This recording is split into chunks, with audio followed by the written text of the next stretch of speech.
Welcome to the Strangeways Radio Week in Review, presented in conjunction with Slicing Up Eyeballs. I'm your host, Velvet Rebel, coming at you from the Hard Rock Vault in Hollywood, Florida. This is ground zero for the world's largest collection of memorabilia, and we have some incredible pieces from artists like The Cure coming at you later in this episode. But first up, the big news of the week, Cruel World Festival coming to Los Angeles on May 2nd. The lineup is staggering. You have Morrissey and Bauhaus at the top of the bill, but it just goes on and on from there.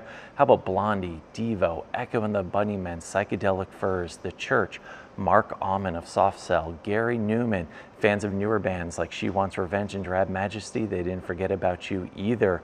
Not to be outdone, the W Festival in Belgium has announced their lineup and is almost equally as good. Headlined by KMFDM, you also have OMD, ABC, Heaven 17, one of my personal favorites, Tom Bailey of Thompson Twins, and right from here in South Florida, Astari Nite, one of the coolest bands to come along in recent years. If you haven't heard Astari Nite before, you need to check them out. Here's a little listen.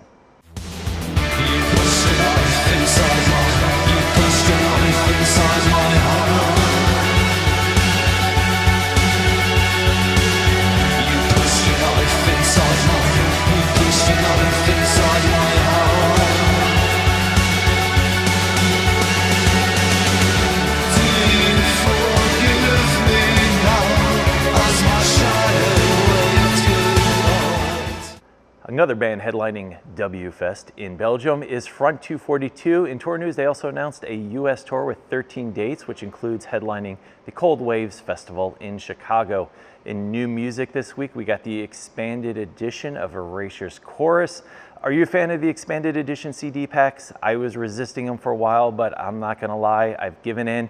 I really like the extra content you get on a lot of these. This one includes a live album that includes all the music on Chorus, which I think would be super cool, plus all the B-sides and remixes, of course. We also got Bryan Ferry's live album, live at Royal Albert Hall. If you like Bryan Ferry's more crooner style music, it's really good.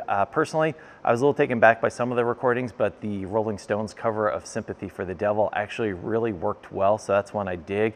And possibly the biggest new music news of the week is Clan Of Xymox returning with their new single, She, which you can stream online now. Check out that right here.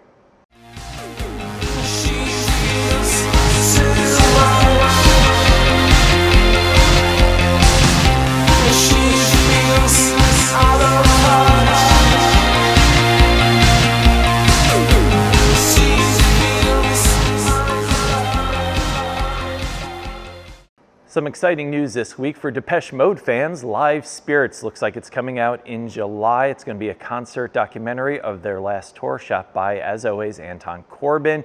If you were a fan of the Spirits in the Forest documentary, but you were like, I want a little more concert footage, this is going to be the DVD for you. Here at Strangeways, of course, we're still saddened by the death of Andy Gill of Gang of Four, but this week we have a new album from Shopping called All or Nothing that, if you're a fan of Gang of Four, this is an album that really gives you a great feeling. If you listen to it, it kind of blends the band's funky aesthetic with their politics. It just covers a lot of ground, and it's absolutely fantastic. If you haven't heard Shopping before, this is what it sounds like. This is for your pleasure. It's difficult, it's unbelievable. It takes a while to find the courage to face it all. There's always the feeling I am light as a feather. This was made for my pleasure. At the top of the show, I mentioned we are shooting at the Hard Rock Vault in Hollywood, Florida, home to the world's largest collection of rock and roll memorabilia.